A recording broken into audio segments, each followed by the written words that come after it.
Let's go. Let's go, champ. Let's go. Got a lot of stuff to talk about, man. We got a lot to get through, man. We got a lot to talk about, man. We got a lot of stories to talk about, man. Lots going on with boxing. So we got a few stories to talk about. A lot of stuff happening, baby.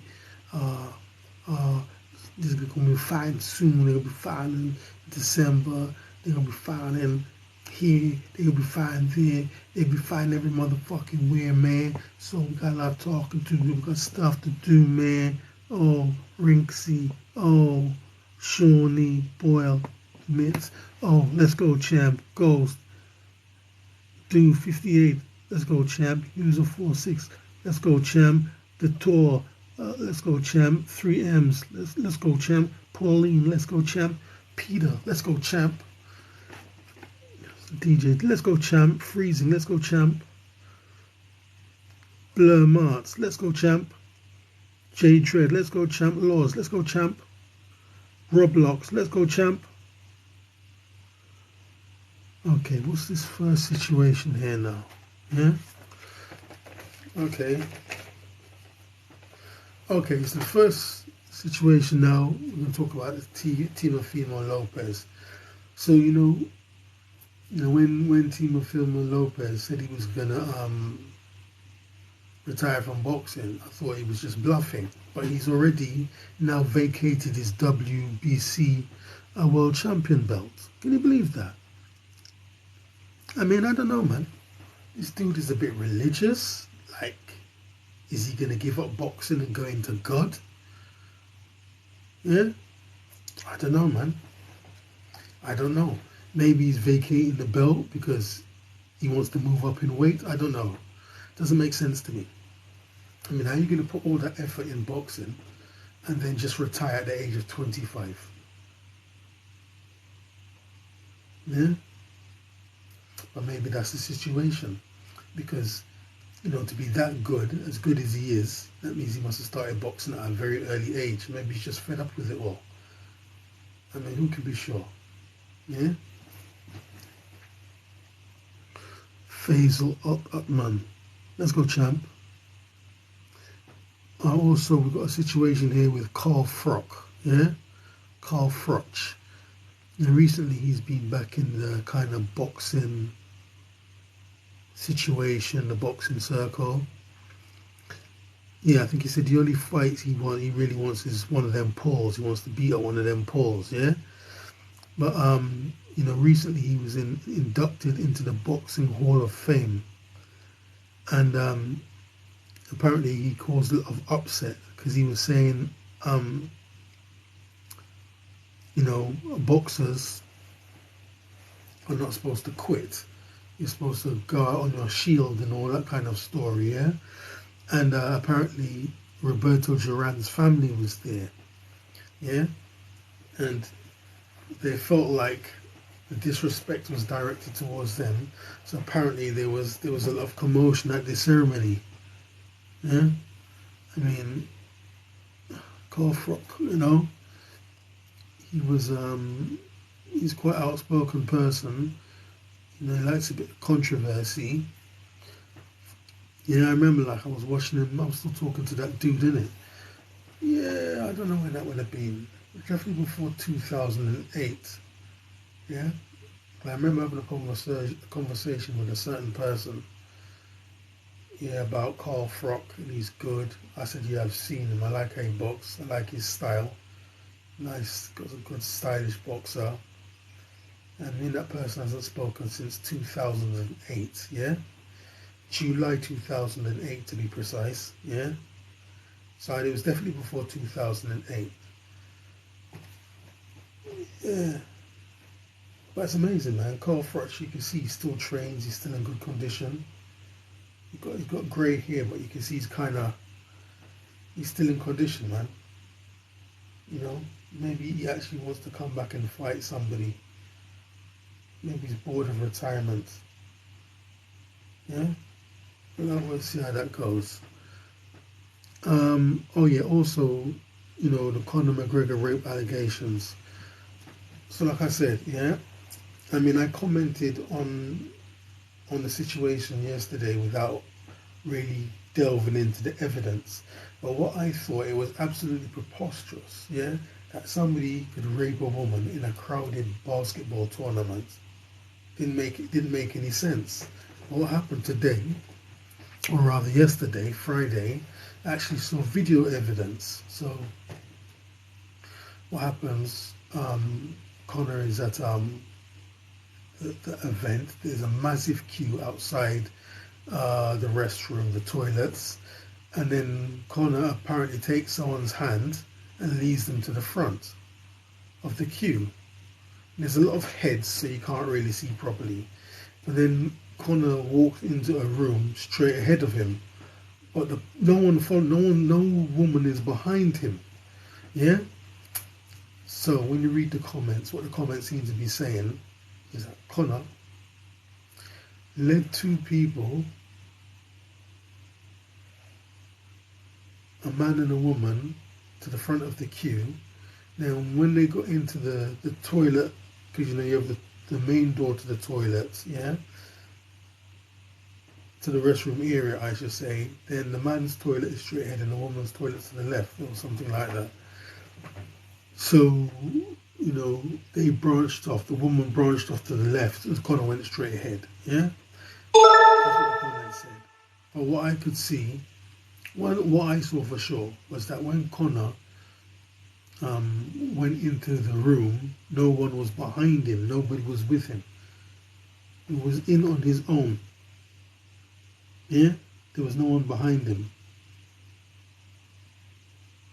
But then there was a situation where they were saying that Connor went into the room, yeah? Then apparently the woman, this is not what I saw, this is what was in the comments, yeah? Anything could be in the comments. Don't know, it doesn't mean it's true, but this is what was in the comments. Connor was in the toilet, yeah? And the woman went in with him, and the security barred anyone from going in the toilet with him. Yeah? From entering the toilet after he went in there with the woman. I mean, that's what the comment said. But I never saw that at all. So, I mean, I don't know, man. It's crazy. I mean, as far as I know, Connor's happily married with a wife and children. Then the woman herself is supposed to be married. Yeah? They were saying she was married and she's got children. So if she did go into the toilet with him, that means the person she was with in the queue would have been her husband. Yeah? Because Connor took someone by the hand and led them. But what I saw, the person didn't look like a woman. It was very kind of big. It didn't look feminine at all. You couldn't see the face, you only seen the back of the head. And that's what someone else said in the comments, like, if it was a woman, it was a very butch woman, it was a very masculine woman. Something like that was said in the comments. I don't know, it's ridiculous. But one thing for sure, yeah, you know, when you're rich, everyone wants to try and get your money. Yeah? Then, you know, certain people, when they get to a certain age, you know, they're willing to do anything to get a come up in life, to get money. You know, when you're young, you think, you know, great things are going to happen for you.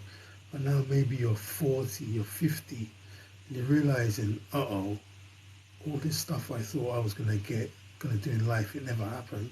I'm just working and working and working and struggling to pay bills. And then,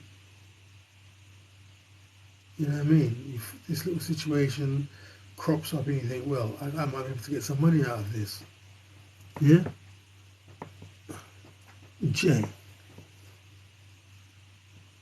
Humble being. Let's go, champ. Let's go, champ. Yeah? Paddy, let's go, champ. Henry. Let's go, champ. That's it. I am not done.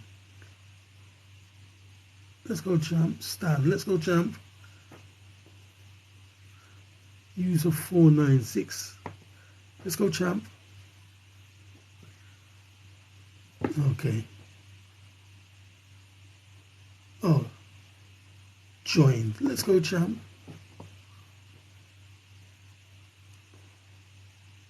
Stan. Let's go, champ. And Wule. Let's go, champ. Curry. Let's go, champ.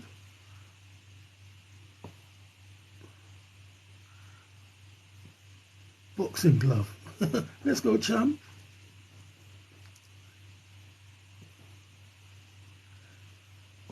What I say?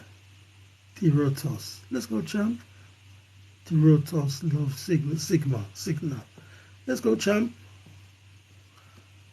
Let's go, champ. What's that saying? Louis Anderson. Let's go, champ. Wei. Let's go, champ. Kez. Let's go, champ. Salvage. Let's go, champ. Louise. Let's go, champ. Zilly. Let's go, champ. Zile Shah. Let's go, champ. Okay, we also got a situation here. Yeah. I mean, this boxing, man, is very emotive. People get very emotional. Yeah.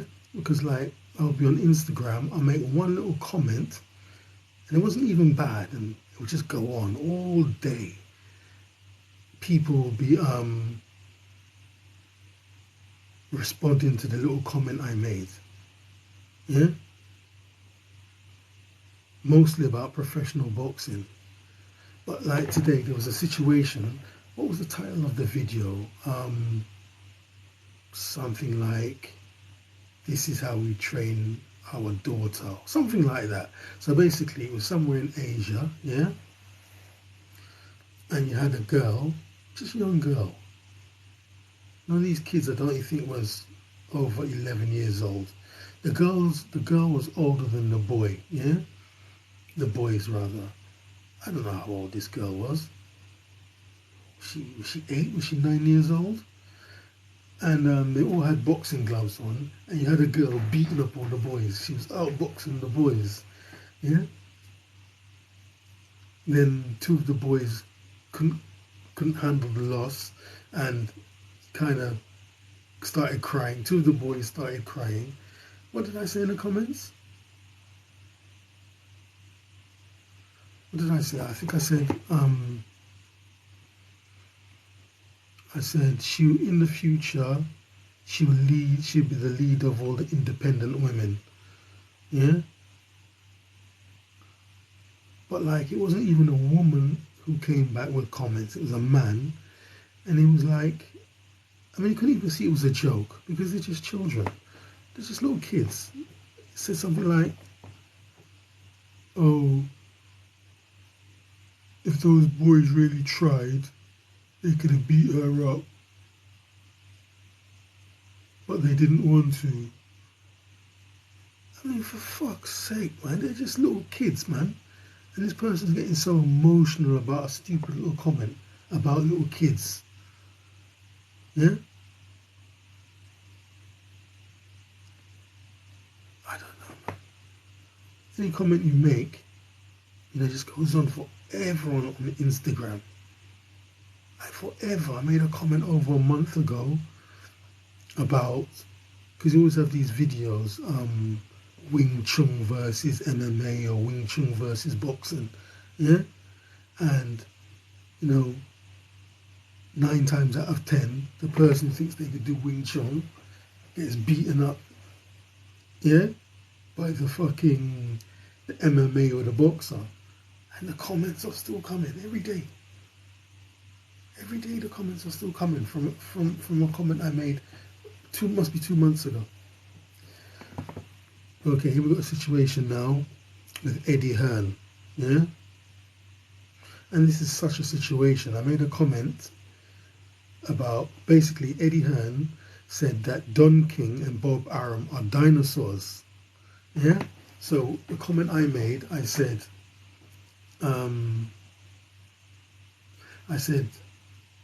older people have more experience than young people, so they know better. The comments started coming.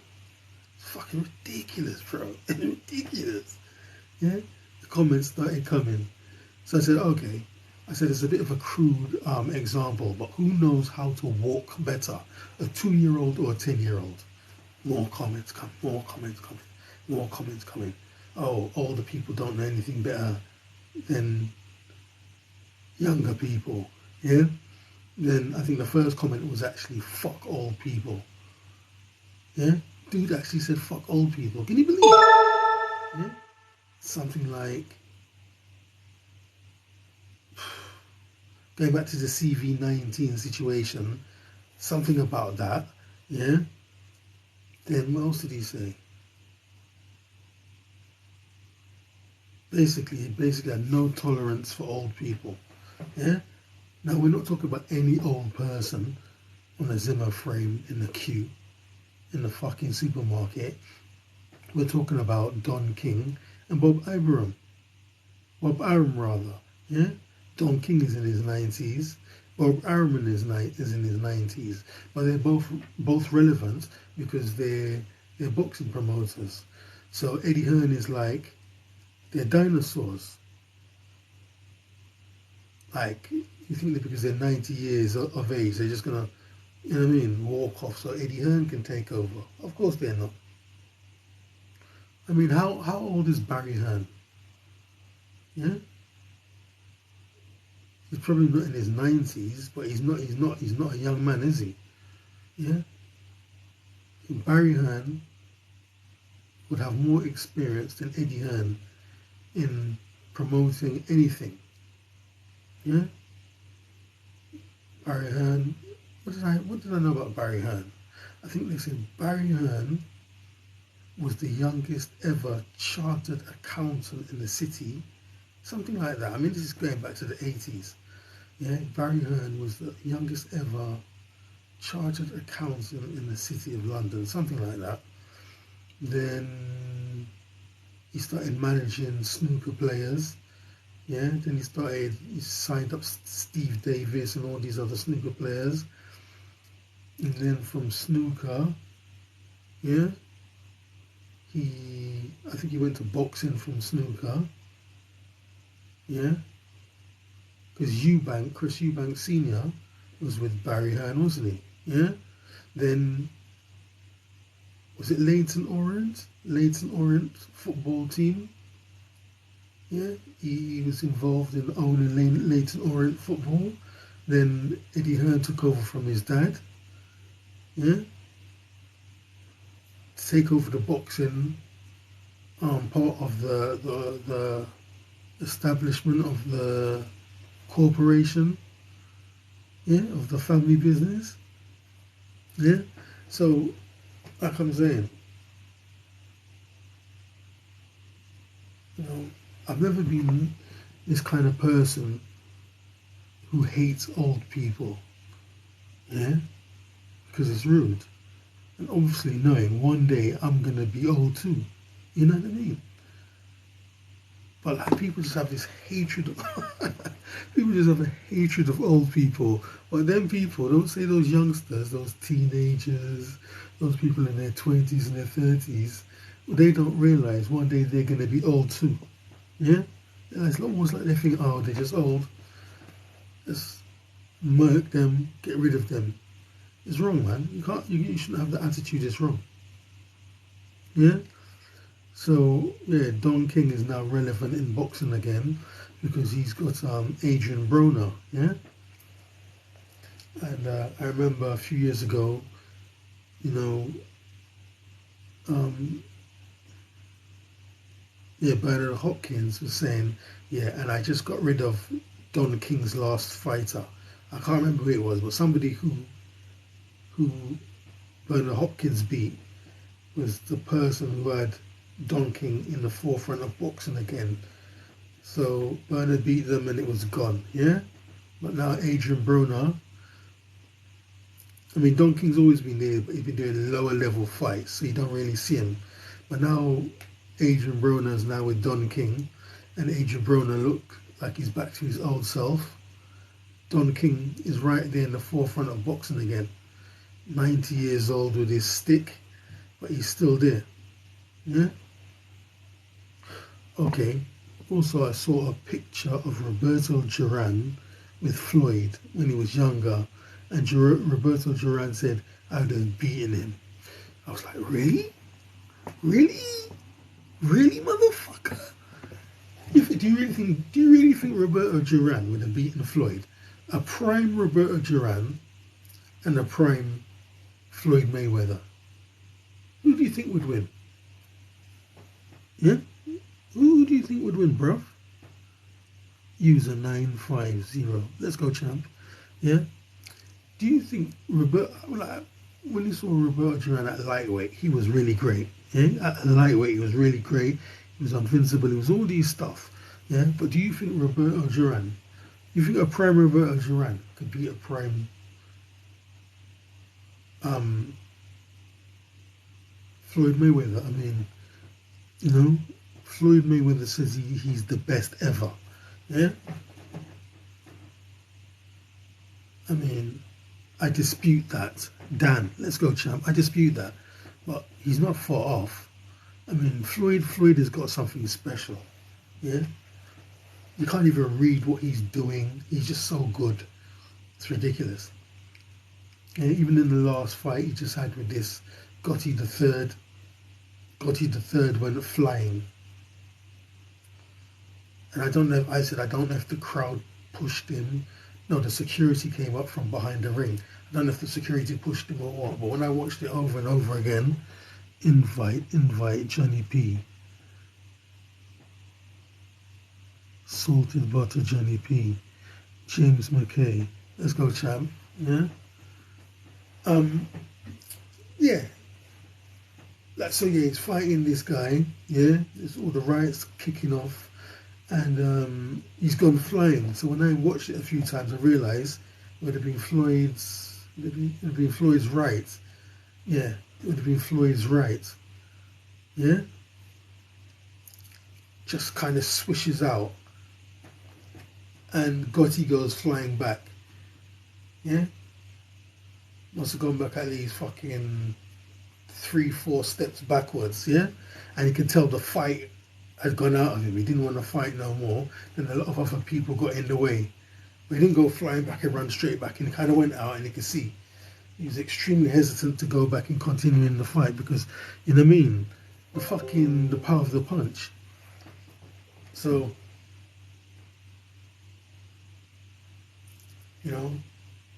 one of the things I learned, because you had this boxer called Rigondeaux. No, that's not Yurokis, is Gamboa. What's Guillermo Rigondeaux, yeah? And they said, what makes Guillermo Rigondeaux so good is because he throws punches from where his hands are set. Yeah? Wherever his hands are, that's where he throws from. Yeah? That's why he's so good. Yeah? So I studied this thing. I said, yeah, I want to start doing that too. Yeah? And that's what Floyd does. Wherever his hands are, he's able to throw punches from where his hands are. Like if his hands are there, he doesn't pull his hand back to start punching, or somehow his hand goes a bit lower to throw. Wherever his hands are, he throws hard, fast punches from there. And that's what he done. It was a right. Where his hand was, boom, just whip. And Gotti the Third went flying back. Yeah? So, being that kind of counter puncher, I doubt very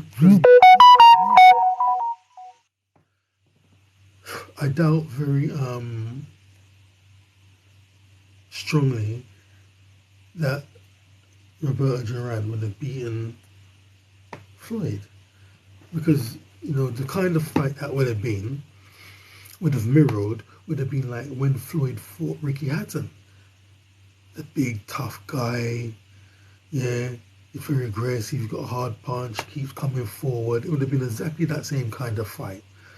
And then Floyd kept trying to drop the check left hook, as they call it, yeah?